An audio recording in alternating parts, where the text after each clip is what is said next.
M&A TV is so pleased to be joined right now by Jonathan Rouner, International Head of M&A for Nomura Securities. Jonathan, thank you so much for joining us today. Thank you for having me. Tell us a little bit about what you do with Nomura. So I lead the international M&A practice at Nomura Securities. Nomura is one of Asia's leading global investment banks, and we advise companies mostly on cross-border acquisitions and disposals, big corporate clients, private equity firms, governments around the world. Looking at the recent activity we've seen over the past year and maybe looking a little bit ahead to the future, what do you see as the primary motivators right now? Well, what's driving cross-border M&A activity is the same that is driving activity in the M&A businesses domestically. But it is driven by companies' desire to acquire products and technologies and brands that they don't have in their own markets and getting access to global markets. It's really driven by globalization of industries.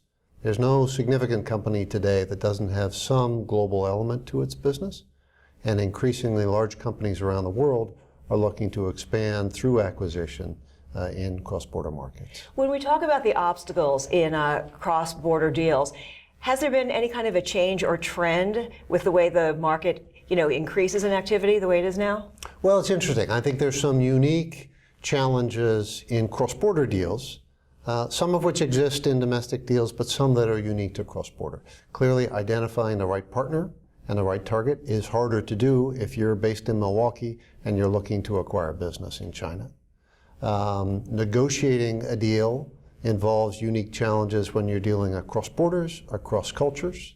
And then the prospect of actually having deals approved. The regulatory systems are different in each region, and companies involved in cross-border business face those challenges in ways that they don't if they're buying somebody down the street.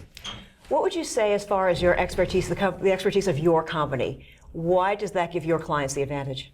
What's unique about Nomura is its global presence. So the firm began in Japan almost 100 years ago. It has had a presence here in this market for almost 75 years, but really has grown over the last 10 or 15.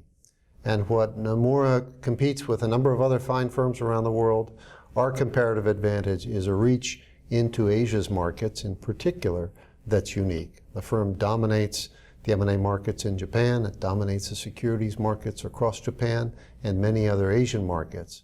So we have a unique access to partners, to markets in Asia that allows us to compete effectively with other big Western firms. And of course, you just brought up Japan going into another recession. What is it, the fourth in 5 years now? Yes. So what do you see as far as activity or the forecast for Japan?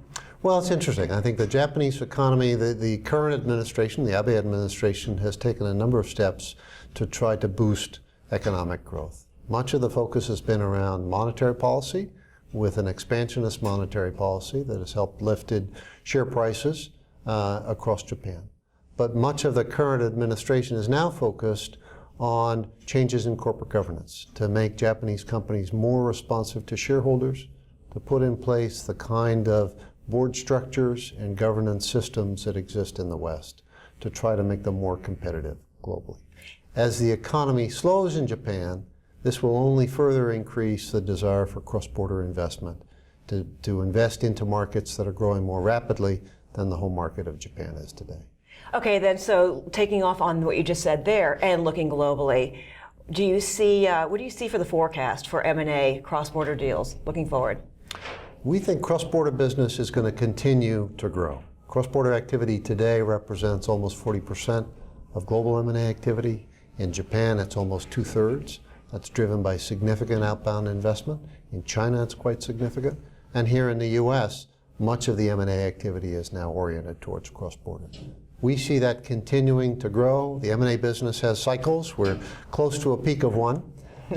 So these current volumes may not continue for the next 5 years. But what will continue is the percentage of cross-border business within that total market. Jonathan Rouner, I'd like to thank you for your insight today. Thanks for being on My pleasure. Thank you very much.